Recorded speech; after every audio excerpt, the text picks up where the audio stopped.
ശാസ്ത്രീയ ഋഗ്വേദ പഠനം ക്ലാസ് 46. ഇന്ന് നമ്മൾ നോക്കുന്നത് മണ്ഡലം 1 സൂക്തം 22 അധ്യായം 2 അനുഭാഗം 5. ഇതിൽ പല ദേവതകൾ ഉള്ളതുകൊണ്ട് ആദ്യം വരുന്ന അശ്വിനി കുമാരന്മാരെയും സൂര്യനെയാണ് ഇന്ന് നമ്മൾ നോക്കുന്നത്. അത് 1 മുതൽ 8 വരെയുള്ള മന്ത്രങ്ങളാണ്. അപ്പോൾ സൂര്യനാരാണെന്ന് നമുക്കറിയാം.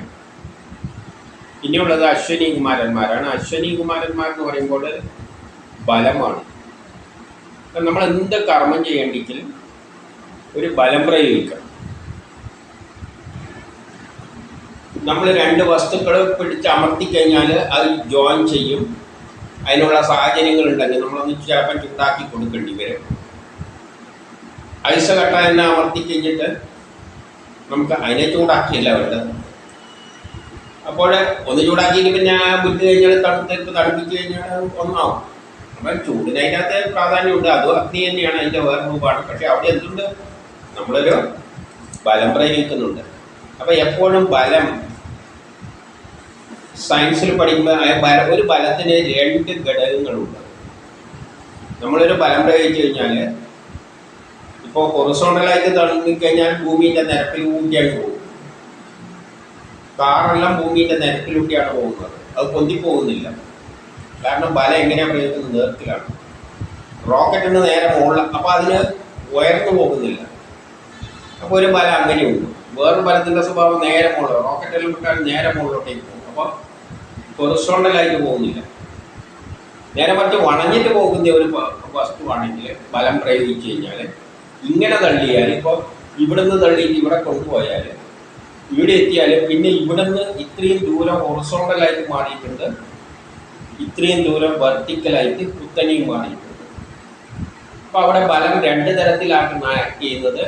ഹൊറിസോണ്ടലായിട്ട് മൂവ് ചെയ്യാനും കുത്തനെ മൂവ് ചെയ്യാനും. ഉയർത്തുന്നുമുണ്ട്, ഇങ്ങനെയും മൂവ് ചെയ്യുന്നു. ഒരു ബലത്തിൽ 2 ബലമുണ്ട്. ഒന്ന് ഹൊറിസോണ്ടലായിട്ട് മൂവ് ചെയ്യുകയും മറ്റേത് കുത്തനെ മൂവ് ചെയ്യുന്നു. അപ്പം ചെരിവനുസരിച്ച് 2ഉം സംഭവിക്കും. നേരെ കുത്തനെയാണെങ്കിൽ നിർത്തും. അപ്പം ബലത്തെ എപ്പോഴും 2ആയിട്ട് തിരിച്ചിട്ടാണ് പഠിക്കുക എഞ്ചിനീയറിങ്ങിലെല്ലാം. അതിനാണ് ഹൊറിസോണ്ടൽ. ഒരു ബലത്തെ ഹൊറിസോണ്ടലും വെർട്ടിക്കൽ കോമ്പോണൻറ്റും ഉണ്ട്. അതുകൊണ്ടാണ് ബലത്തെ അശ്വിനി കുമാരന്മാർ എന്ന് പറയുന്നത്. അപ്പോൾ ഒരു ബലത്തെ 2ആയി തിരിക്കാം. ട്രയാങ്കിൾ ലോ എന്നെല്ലാം ഫിസിക്സ് എല്ലാം പഠിക്കുമ്പോൾ പഠിച്ചിരിക്കും. അപ്പം ബലത്തെയാണ് അശ്വിനി കുമാരന്മാരായിട്ട് ഇവിടെ ചിത്രീകരിക്കുന്നത്.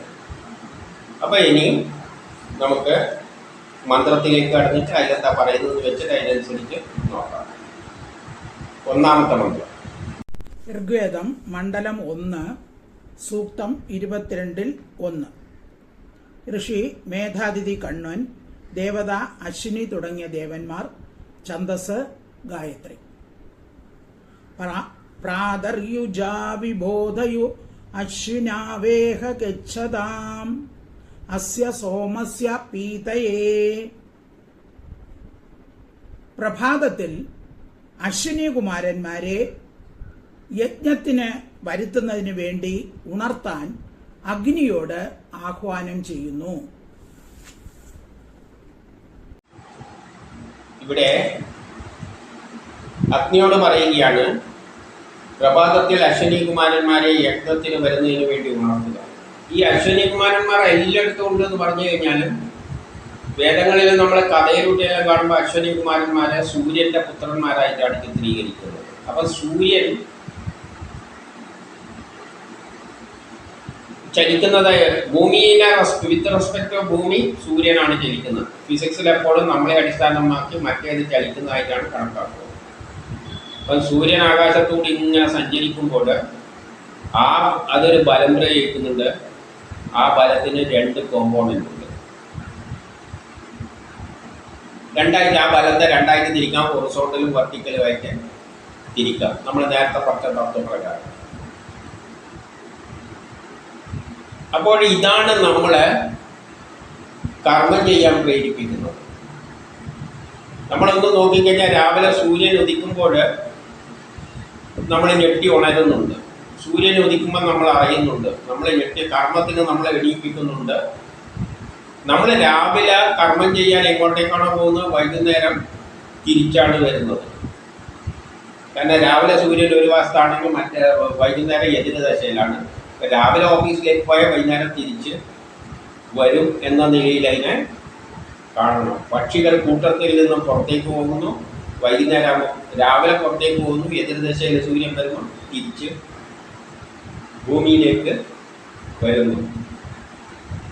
അതായത് അതിന് കർമ്മത്തിന് പ്രേരിപ്പിക്കുന്നുണ്ട്. ഇത് രണ്ട് തരത്തിലുള്ള ബലമുണ്ട്. അപ്പോൾ ഒന്ന്, അതാണ് അശ്വിനി കുമാരന്മാരാണ് നമ്മളെ ഉണർത്തുന്നത്. സൂര്യൻ്റെ ബലമാണ് നമ്മൾ ഉണർത്തുന്നത്, സൂര്യനല്ല. സൂര്യനിൽ നിന്നും ഒരു ബലം വരുന്നുണ്ട്, ആ ബലമാണ് അശ്വിനി കുമാരന്മാരായിട്ട് പറയുന്നത്. ഇപ്പം ലോകത്തിലെല്ലാം കർമ്മത്തെ പ്രേരിപ്പിക്കുന്ന അശ്വിനി കുമാരന്മാരോട് പറയുകയാണ്, അഗ്നിയോട് പറയുകയാണ്, നീ രാവിലെ തന്നെ അശ്വിനി കുമാരന്മാരെ യജ്ഞത്തിലേക്ക് വിളിച്ചു വരുത്തുക. രാവിലെ തന്നെ, രാവിലെ പ്രഭാതത്തിൽ സൂര്യൻ ഉദിക്കുമ്പോൾ ലോകമെല്ലാം ഉണർന്ന് കർമ്മം ചെയ്യാൻ തുടങ്ങുന്നു. അപ്പോൾ അഗ്നിയോട്, അഗ്നി എന്ന് പറഞ്ഞാൽ ഊർജം ബലരൂപത്തിൽ വന്നിട്ട് എല്ലാവരെയും കർമ്മത്തിന് അശ്വിനി കുമാരന്മാരെ എന്ന രൂപത്തിൽ വന്നിട്ട് ഊർജം അശ്വിനി കുമാരന്മാരായിട്ട് വന്നിട്ടാണ് ഭൂമിയിലുള്ള എല്ലാ ജീവജാലങ്ങളെയും കർമ്മത്തിന് പ്രേരിപ്പിക്കുന്നത്. അപ്പം അഗ്നിയോട് പറയുകയാണ്, ഊർജത്തോട് പറയുകയാണ്, രാവിലെ നീ അശ്വിനി കുമാരന്മാരായിട്ട് വരിക. അപ്പോൾ സൂര്യൻ്റെ രണ്ട് പുത്രന്മാരായിട്ട് പിന്നെ ഒരു പുരാണ കഥകളിലെല്ലാം അത് പറയുന്നുണ്ട്. അവിടെ പറയുന്ന സമയത്ത് അത് പറയാം. ഇനി നമുക്ക് രണ്ടാമത്തെ മന്ത്രത്തിലേക്ക്. ഋഗ്വേദം മണ്ഡലം 1 സൂക്തം 22-2. യാ സുരഥാ രഥീതമോഭാ ദേവാദിവിസ്പൃശ അശ്വിനാതാഹവാമഹേ. സുശോഭിത രഥയുക്തരായി അതിരഥികളും ആകാശം സ്പർശിക്കുന്നവരുമായ അശ്വിനി ദേവന്മാരെ ഞങ്ങൾ ആഹ്വാനം ചെയ്യുന്നു. ഇവിടെ പറയുകയാണ്, അവർ രണ്ടുപേരും സുശോഭിതരായ രഥത്തില് രഥയുക്തരായിട്ടാണ് വരുന്നത്, രഥത്തിൽ സഞ്ചരിക്കുന്നു എന്ന് പറയുകയാണ്. സൂര്യനാമെന്ന രഥത്തിൽ സഞ്ചരിച്ചിട്ട് വരുന്നതെന്ന് വേണമെങ്കിൽ നമുക്ക് പറയാം. അത് നമ്മളെ വരുമ്പോൾ ഒരു രഥത്തിൽ വരുന്ന മാതിരിയാണ് അത് വരുന്നത്, സൂര്യൻ്റെ കൂടെയല്ലേ വരുന്നത്. അപ്പം സൂര്യനാകുന്ന രഥത്തിൽ കയറി വരികയാണ് എന്ന് വേണമെങ്കിൽ അതിനെ പറയാം. രഥത്തിൽ ഏറിയിട്ടാണ് ഈ രണ്ട് അശ്വിനി കുമാരന്മാർ ആകാശ സ്പർശിക്കുന്നവരുമാകുന്നു. ആ രശ്മികൾ പല എവിടെയാലും പോകുന്നുണ്ട്, ആകാശം മുഴുവൻ സ്പർശിച്ചിട്ടാണ് അശ്വിനി കുമാരന്മാർ വരുന്നത്. ആ ബലം ഭൂമിയെ മാത്രമല്ല ഉറക്കുന്ന ആകാശത്തിലും എല്ലാം ആക്ട് ചെയ്യുന്നുണ്ട്. അതുകൊണ്ടാണ് പക്ഷികളെല്ലാം പറഞ്ഞിട്ട് അങ്ങ് ആകാശത്തിലേക്ക്, കാരണം ആ സൂര്യൻ്റെ ബലം എല്ലാ ഭാഗത്തേക്കും പോകും, ഇങ്ങോട്ടേക്ക് മാത്രമല്ല ലോകത്തിലെ എല്ലാത്തിനും വെളിച്ചം വരുത്തിക്കൊണ്ട് അശ്വിനി കുമാരന്മാർ വരികയാണ്. ഞങ്ങൾ അവരെ ആഹ്വാനം ചെയ്യുന്നു, ആരെ ഋഷികൾ ആഹ്വാനം ചെയ്യുന്നു, എല്ലാം കർമ്മങ്ങളും ഭംഗിയായിട്ട് നടത്തി തരുവാൻ. ഇപ്പം രാവിലെ ഉദിക്കുമ്പം തന്നെ അത് വന്നിട്ട് ഈ സൂര്യനിൽ നിന്നുള്ള ബലങ്ങൾ വന്നിട്ട്, ബലം രണ്ട് തരത്തിലാണ്. ഒരു ബലത്തെ രണ്ടായിട്ട് തിരിക്കാം. അതാണ് എല്ലാവരിലും പ്രേരണ ചെലുത്തിക്കൊണ്ട് എല്ലാവരെയും കർമ്മത്തിലേക്ക് നയിച്ചു കൊണ്ടുപോകുന്നത്. ഇനി മൂന്നാമത്തെ മന്ത്രം. ഋഗ്വേദം മണ്ഡലം 1 സൂക്തം 22-3. യാവാം കശാ മധുമത്യ അശ്വിന സുനിർദാവതി തയാ യജ്ഞം മിമിക്ഷിതം. മധുരതരവും പ്രിയപ്പെട്ടതും സത്യരൂപവുമായ ചാട്ടയോടുകൂടി ആഗതരായി യജ്ഞത്തിൽ സോമരസം പാനം ചെയ്യാൻ അശ്വിനികുമാരന്മാരെ ആഹ്വാനം ചെയ്യുന്നു. ഇവിടെ എന്ത് പറയുന്നു? അശ്വിനി കുമാരന്മാരോട് എന്ത് പറയാ? നിങ്ങൾ രണ്ടുപേരുണ്ടെന്ന് പറഞ്ഞല്ലോ. മധുരതരവും, അതായത് അത്ര നല്ല കാര്യം, ലോകത്തിന് ഗുണം ചെയ്യുന്ന കാര്യങ്ങളാണ് ചെയ്യാൻ പോകുന്നത്. പ്രിയപ്പെട്ടതാണ്, നമുക്കെല്ലാം പ്രിയപ്പെട്ടതാണ്. ആ സൂര്യനിൽ നിന്നുള്ള ബലങ്ങൾ തന്നെയാണ് ഈ ലോകത്തിൻ്റെ എല്ലാം നിലനിൽപ്പിന് കാരണം. സത്യസ്വരൂപരുമാവുന്നു, അതിൽ സത്യം മാത്രമേ ചെയ്യുകയുള്ളൂ. കാരണം അത് സയൻസ് ഇപ്പൊ ആ സൂര്യന്റെ ബലങ്ങള് നമ്മളെ ഉണർത്തുന്നു, പക്ഷികളെ ഉണർത്തുന്നു, അവരെല്ലാം കർമ്മത്തിൽ ഏർപ്പെടുന്നു. ആർക്കും വിട്ടുവീഴ്ചയൊന്നും കൊടുക്കുന്നില്ല, എല്ലാവരെയും. അതുപോലെ തന്നെ ചെടികൾ എന്ത് ചെയ്യുന്നു, ഭക്ഷണം പാകം ചെയ്യുന്നു. ആ ബലം ഉപയോഗിച്ചുകൊണ്ടാണ് ഭക്ഷണം പാകം ചെയ്യുന്നത്, വളരുന്നുണ്ട്. അപ്പൊ സത്യസ്വരൂപമാണ് എന്ന് പറഞ്ഞാൽ അവർക്ക് കള്ളത്തരാണൊന്നുമില്ല. ശരിയായ കാര്യങ്ങൾ, അത് ചെയ്യേണ്ട കർമ്മങ്ങൾ ചെയ്തിട്ട് അകന്നു പോകും. നിഷ്കാമ കർമ്മമാണ്. അതിന് പിന്നെ എനിക്ക് വേണ്ടി എന്നുള്ള കർമ്മമൊന്നും അതിനില്ല. ശരിയായി ചെയ്യേണ്ട കർമ്മം അത് ചെയ്യും. എന്നിട്ട് എന്തുകൊടുന്നു, സത്യ സ്വരൂപമാകുന്നതുമായ ചാട്ടയോടുകൂടി, ചാട്ടവാറുമായിട്ടാണ് ഇത് വരുന്നത്. എല്ലാവരെയും ഉണർത്തിയിട്ട് കർമ്മത്തിൽ ഏർപ്പെടാൻ വേണ്ടി. സൂര്യനിന്ന് വരുമ്പോൾ തന്നെ പക്ഷികളെല്ലാം ഉണർന്നിട്ട് രാവിലെ കരയുന്നതാണ്. ചാട്ടവാറുമായിട്ട് വരികയാണ്. എല്ലാം എണീച്ചോളം, ഇപ്പം തന്നെ പോയിക്കോളം എന്നെല്ലാം പറയുമ്പോൾ പക്ഷികൾ രാവിലെ തന്നെ വരുമ്പം തന്നെ ബഹളങ്ങളാണ്. എന്നിട്ട് എല്ലാത്തിനെയും അടിച്ച് ഓടിക്കും, ഓരോ ജോലി സ്ഥലത്തേക്ക് പറഞ്ഞു വിടും. എന്നിട്ട് അതിനോട് എന്ത് പറയുന്നു, യജ്ഞത്തിൽ സോമരസ സംചേതനം ചെയ്യണേ.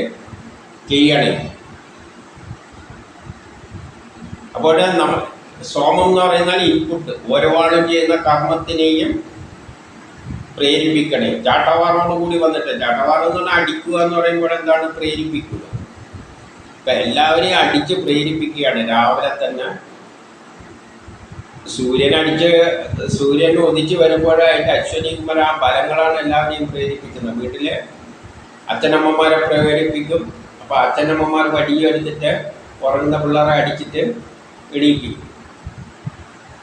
അപ്പം അത് തന്നെയാണ് ജയിക്കുന്നത്. അതുകൊണ്ട് അത് വടിയായിട്ട് വരുന്നതായിട്ട് പറഞ്ഞാൽ ചട്ടവാറായിട്ട് അത് തന്നെയാണ് പിന്നിൽ പ്രവർത്തിക്കുന്ന ശക്തി. അതിൻ്റെ പ്രേരണക്ക് വശംബദ്ധമായിട്ടാണ് നമ്മളെല്ലാം ചെയ്യുന്നത്. അപ്പം അത്തരത്തിൽ കണ്ടാൽ മതി. പിന്നെ നാലാമത്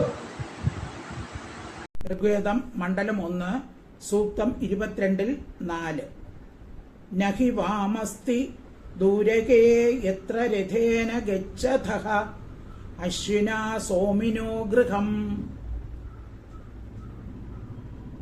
സോമത്തോടുകൂടിയ യജമാന ഭവനം അശ്വനീകുമാരന്മാർ പ്രയാണം ആരംഭിച്ച വഴിയിൽ നിന്ന് അകലെയല്ല.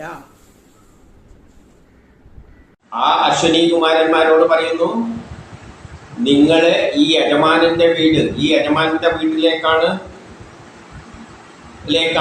പ്രയാണം ആരംഭിച്ചിരിക്കുന്നത്. നമ്മുടെയെല്ലാം യജമാനൻ ആരാണ് കർമ്മങ്ങൾക്ക് പ്രേരണ നൽകുന്ന ആ വീട്ടിലേക്കാണ് വരുന്നത്. വീട്ടിന്റെ യജമാനന്റെ വീട്ടിൽ എല്ലാവരെയും ആക്റ്റീവ് ആക്കാൻ വേണ്ടിയിട്ട് അശ്വനീകുമാരന്മാർ വരികയാണ്. അപ്പൊ അവരോട് പറയുകയാണ്, പ്രയാണം ആരംഭിച്ച വഴിയിൽ നിന്നും നിങ്ങൾ അകലെയല്ല. നിങ്ങൾ അങ്ങനെ ദൂരെയൊന്നുമല്ല, നിങ്ങൾ വളരെ അടുത്താണ്. നമുക്ക് തോന്നുന്നത് സൂര്യനിൽ നിന്ന് വരികയാണ്. അങ്ങനെയൊന്നുമല്ല, അത് നമ്മളുടെ അടുത്തുമുണ്ട്. നമ്മളെ കൈമലുണ്ട് ഈ അശ്വനീകുമാരന്മാർ. നമ്മളിപ്പോ ഒരു കുറച്ച് മാവ് എടുത്തിട്ട് ഇങ്ങനെ ഉരുട്ടിയെടുക്കുമ്പോൾ നമ്മളെ കൈ അവിടെ ഒരു ബലങ്ങൾ പല ഡയറക്ഷനിൽ ബലം പ്രയോഗിക്കുകയാണ് ഉരുട്ടാൻ. അപ്പോഴാണ് അത് ഉരുണ്ട് വരുന്നത്. അപ്പം നമ്മളെ കൈൻ്റെ അറ്റത്ത് തന്നെ എന്തുണ്ട്, ഈ അശ്വനീകുമാരന്മാരുണ്ട്. സൂര്യനിൽ നിന്ന് മാത്രമല്ല, സൂര്യനിൽ നിന്നുള്ള ഊർജ്ജം ഉപയോഗിച്ചിട്ടാണ് നമ്മൾ കർമ്മം ചെയ്യുന്നത്. എല്ലാം സൂര്യനായിട്ട് ബന്ധപ്പെട്ടിട്ടുണ്ട്. പക്ഷെ അത് എന്തുണ്ട്, നമ്മളെ അടുത്ത് തന്നെയുണ്ട്. സൂര്യനിൽ നിന്ന് ഇങ്ങ് വരികയൊന്നും വേണ്ട. അതല്ല, എപ്പോഴും നമ്മളൊരു കർമ്മം ചെയ്യുമ്പോൾ അതിൻ്റെ കൂടെ അശ്വനീകുമാരന്മാരുണ്ട്. അപ്പം നിങ്ങൾ നമ്മളെ യജമാനന്റെ വീട്ടിലേക്ക് വരുമ്പോൾ നിങ്ങൾ അത്ര ദൂരത്തൊന്നുമല്ല, നിങ്ങൾ വളരെ അടുത്ത് തന്നെയാണ്. ആ സൂര്യന്റെ ബലം, സൂര്യൻ ഉദിക്കുമ്പം തന്നെ അവിടുന്നേ ഇവിടെ വന്നിട്ട് ആരെയും പക്ഷികളെ ഒന്നും എണീപ്പിച്ച് ഓടിക്കേണ്ട ആവശ്യമില്ല. സൂര്യനാട് ഉദിക്കുമ്പോൾ തന്നെ അതിൻ്റെ ഇൻഫ്ലുവൻസ്, ആകർഷണ ബലം എന്തുണ്ട്, പക്ഷികളെല്ലാം ഇവിടുന്ന് എണീച്ച് ഓടിക്കുന്നുണ്ട്. അപ്പം അത്ര ദൂരെയൊന്നും അല്ല. ഇനി അഞ്ചാമത്തെ മന്ത്രം ഋഗ്വേദം മണ്ഡലം 1 സൂക്തം 22-5. ഹിരണ്യപാണിമൂദയേ സവിതാരമുപഹ്വയേ സചേതാ ദേവതാപദം.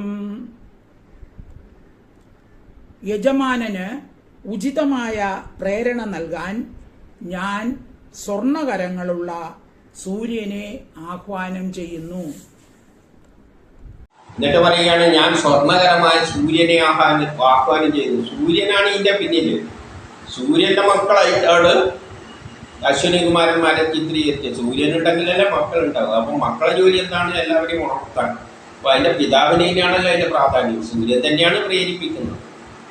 അപ്പൊ സ്വർണമയമായ സൂര്യനെ ആഹ്വാനം ചെയ്യുകയാണ്. എന്തിന്? അവൻ യജമാനന് ഉചിതമായ പ്രേരണ നൽകണേ. അപ്പൊ എല്ലാവർക്കും പ്രേരണ, കർമ്മം ചെയ്യുന്ന ആരും അവർക്കെല്ലാം പ്രേരണ നൽകുന്നത് സൂര്യനാണ്. സൂര്യനാണ് എല്ലാവരെയും പ്രേരിപ്പിക്കുന്നത്. പക്ഷികളെ രാവിലെ ആകുമ്പോൾ പ്രേരിപ്പിക്കുന്നതിന് വേണ്ടിയിട്ട് വല ഭക്ഷണവും തേടാൻ വേണ്ടിയിട്ട് നടന്നോ, എല്ലായിടത്തും പോയി വൃത്തിയായിക്കോ. അത് ഭക്ഷണത്തിന് വേണ്ടിയാണ് നടക്കുന്നുണ്ടെങ്കിൽ യഥാർത്ഥത്തിൽ അത് ചെയ്യുന്നത് എന്താണ്? നമ്മൾ കളഞ്ഞ വേസ്റ്റെല്ലാം വൃത്തിയാക്കിയാണ്. അപ്പൊ അത് ശുചീകരണമാണ് ചെയ്യുന്നത്. അവന്റെ ജോലി ശുദ്ധീകരണമാണ്. അതിൻ്റെ അകത്തു നിന്ന് കിട്ടുന്ന ഫലവും അത് ഭുജിക്കുന്നത്. നിസ്വാർത്ഥ കർമ്മമാണ്. നമ്മളെല്ലാം വേസ്റ്റ് കളയുമ്പോൾ അതെല്ലാം ശുചിയാക്കുന്ന നിസ്വാർത്ഥ കർമ്മമാണ് അത് ചെയ്യുന്നത്. അതിൽ നിന്നും പല സുഖവും കിട്ടുന്നുണ്ടെങ്കിൽ അത് ഭുജിക്കുന്നുമുണ്ട്. അർത്ഥത്തിലാണ് കണക്കാക്കേണ്ടത്. അപ്പൊ എല്ലാത്തിനെയും പ്രേരിപ്പിക്കുകയാണ്. നമ്മളെ പ്രേരിപ്പിക്കും. രാവിലെ കുട്ടികളോട് പറയുന്ന കേട്ടില്ലേ, സൂര്യൻ എണീച്ച തലക്കം കൊള്ളത്താൻ എണീക്കെന്ന് പറഞ്ഞല്ലേ വിളിപ്പിക്കുക. നമ്മൾ യുക്തിവാദിയാണെങ്കിലും അങ്ങനെ തന്നെയാണ് മക്കളോട് എണീക്കട. മക്കളോട് പറയും യുക്തിവാദിയാണെങ്കിൽ സൂര്യൻ തലക്കം കൊള്ളത്തി എണീക്കെന്ന് പറയും. അപ്പൊ സൂര്യൻ തന്നെയാണ് എല്ലാവരെയും പ്രേരിപ്പിക്കുന്നത്. അപ്പൊ നിങ്ങൾ യജമാനന് ഉചിതമായ പ്രേരണ നൽകണേ. ഇനി 6-ാമത്തേത് ഋഗ്വേദം മണ്ഡലം 1 സൂക്തം 22-6. അപാംനപാദമവസേ സവിതാരം ഉപസ്തുഹി തസ്യ വൃതാന്യ ഉഷ്മസി. ജലം ആകർഷിക്കുന്ന സൂര്യനെ സംരക്ഷണത്തിന് വേണ്ടി ആമന്ത്രണം ചെയ്ത് യജ്ഞം നടത്തുവാൻ ഞങ്ങൾ ആഗ്രഹിക്കുന്നു. ജലം ആകർഷിക്കുന്ന സൂര്യനെ സംരക്ഷണത്തിന് വേണ്ടി ആമന്ത്രണം ചെയ്തു. ജലത്തെ ആകർഷിക്കുന്ന സൂര്യനെ. അപ്പൊ ജലത്തെ എന്ത് ചെയ്യുന്നുണ്ട്? സൂര്യൻ ഉദിക്കുമ്പോൾ തന്നെ ആ അശ്വിനി കുമാരന്മാരെന്ന ബലം ജലത്തിന് പ്രേരണ ചെലുത്തുന്നുണ്ട്. ജലം ബാഷ്പീകരിച്ചിട്ട് എവിടത്തേക്ക് പോകുന്നുണ്ട്? ആകാശത്തിൽ പോകുന്നുണ്ട്. ആ ജലം ഉയർന്ന് മുകളിലെത്തുന്നത് കൊണ്ടാണ് മഴയായിട്ട് പെയ്യുന്നതും ഇവിടെ ചെടികൾ ഉണ്ടാകുന്നതും നമുക്ക് ഭക്ഷണം കഴിക്കാൻ പോകുന്നതും നമ്മൾ നിലനിൽക്കുന്നതുമല്ല.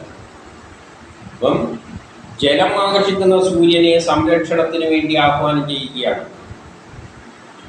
അപ്പം നമ്മളെ സംരക്ഷിക്കാൻ വേണ്ടി സൂര്യനോട് പറയുന്നു, ആ ജലത്തെയെല്ലാം നാവിയാക്കിയിട്ട് മഴയെല്ലാം പെയ്പ്പിച്ചിട്ട് നമുക്ക് സമൃദ്ധി താ.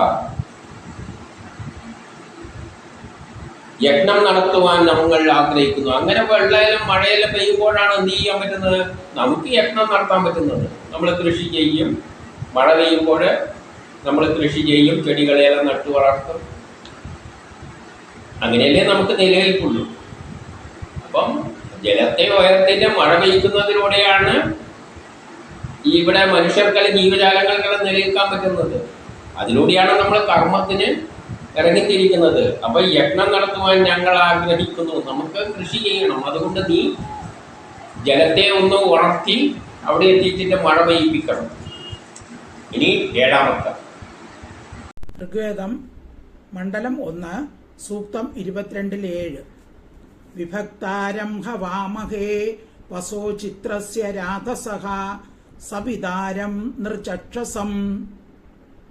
ധന ഐശ്വര്യങ്ങൾ വീതിച്ചു കൊടുക്കുന്നവനും മനുഷ്യരുടെ ദ്രഷ്ടാവുമായ സൂര്യനെ നാം യജ്ഞത്തിലേക്ക് ആഹ്വാനം ചെയ്യുന്നു. ഇവിടെ എന്താ പറയുന്നതെന്ന് വെച്ചാൽ മനുഷ്യന് ധനങ്ങളെല്ലാം വീതിച്ചു കൊടുക്കുന്ന സൂര്യനെ ആഹ്വാനം ചെയ്യുകയാണ്. എന്തിന്? നമ്മളെ രക്ഷകരായ സൂര്യനെ ആഹ്വാനം ചെയ്യുന്നു. നമുക്ക് ധാന്യാദികളെല്ലാം നൽകാം, ധനൈശ്വര്യങ്ങൾ നൽകാം. ധനൈശ്വര്യം എന്നെല്ലാം പറഞ്ഞാൽ ധാന്യങ്ങളെല്ലാം ഉണ്ടായാൽ തന്നെയാണല്ലോ ധനം കിട്ടുന്നത്. ധനത്തിലൂടെയാണല്ലോ ഐശ്വര്യം കിട്ടുന്നത്.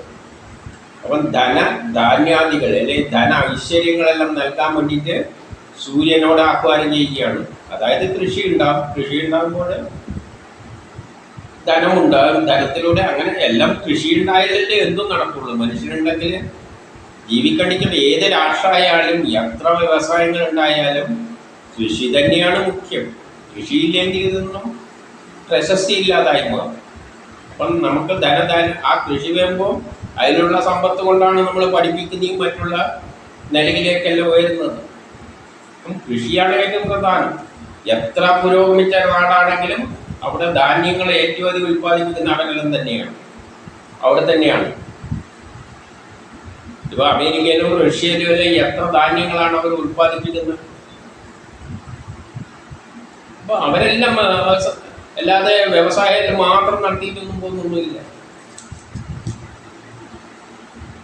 സൂര്യനെ ഞാൻ ആഹ്വാനം ചെയ്യുന്നു ഇതിന് നമുക്ക് ധന ഐശ്വര്യങ്ങളെല്ലാം നൽകാൻ വേണ്ടിയിട്ട്. ഇനി 8ാമത്തെ മന്ത്രം.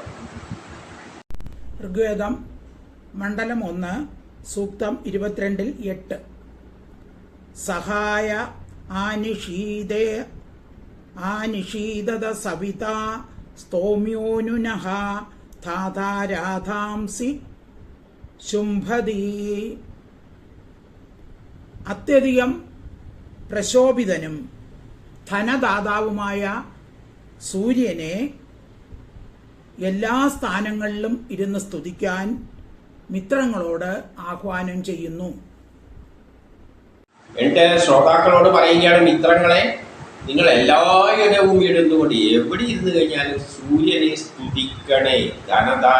ദാതാവായ എല്ലാ ധനവും നമുക്ക് നൽകുന്നതിന് പിന്നിലുള്ള ശക്തിവിശേഷമായ സൂര്യനെ നിങ്ങൾ ശരിക്കും മനസ്സിലാക്കിയിട്ട് സ്തുതിക്കണമെന്ന് പറയുകയാണ്. അവൻ അത്യധികം പ്രശോഭിതനാകുന്നു. കാരണം സൂര്യനില്ലെങ്കിൽ മനുഷ്യരില്ല. ആ സത്യം നമ്മളോട് പറയുകയാണ്. ഇവിടെ പ്രപഞ്ചത്തിൽ എന്ത് നടക്കുന്നുണ്ടെങ്കിലും സൂര്യനിൽ നിന്ന് ഋതുക്കൾ ഉണ്ടായിട്ടാണ് കൃഷി ഉണ്ടാകുന്നത്. അതെല്ലാം ഉണ്ടായത് മാത്രമല്ല, സൂര്യനിലൂടെയാണ് സമയം ക്രമീകരിച്ചിരിക്കുന്നത്. ഏതൊന്നിനും സമയത്തിൻ്റെ അനുസരിച്ചാണോ പ്ലാന്? പ്രപഞ്ചത്തിനൊരു പ്ലാനുണ്ട്. ആ പ്രപഞ്ചത്തിൻ്റെ പ്ലാനും നമ്മൾ ഒരു പ്ലാൻ അനുസരിച്ച് ഒരു വർക്ക് ചെയ്യുകയുള്ളൂ. ആ പ്ലാനിന് ഏതിനനുസരിച്ചാണ്? നമ്മളെ വാച്ച് അനുസരിച്ചാണ്. വാച്ച് സൂചി ചുറ്റുന്നത് തന്നെ ഗ്രഹങ്ങൾ ചുറ്റുന്നതായിട്ട് ബന്ധപ്പെട്ടുകൊണ്ടാണ് അത് പ്ലാൻ ചെയ്ത് വെച്ചിരിക്കുന്നത്.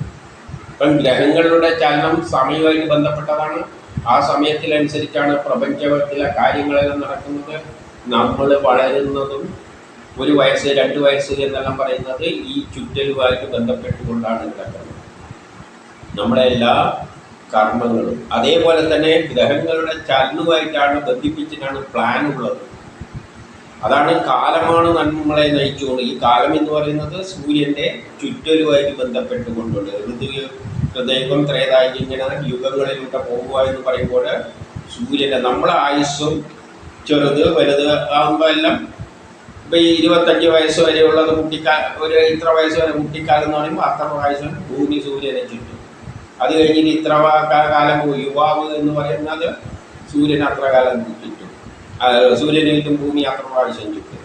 പിന്നെ ആ വയസ്സാം കാലം എന്ന് പറയുമ്പോൾ 58 വയസ്സ് റിട്ടയർമെൻറ്റ് എന്ന് പറയുമ്പോൾ ഭൂമി 58 പ്രാവശ്യം സൂര്യനെ ചുറ്റണം. അപ്പോൾ ഇതെല്ലാം പ്ലാനെല്ലാം സൂര്യനുമായിട്ട് ബന്ധിപ്പിച്ചിട്ടുണ്ട്.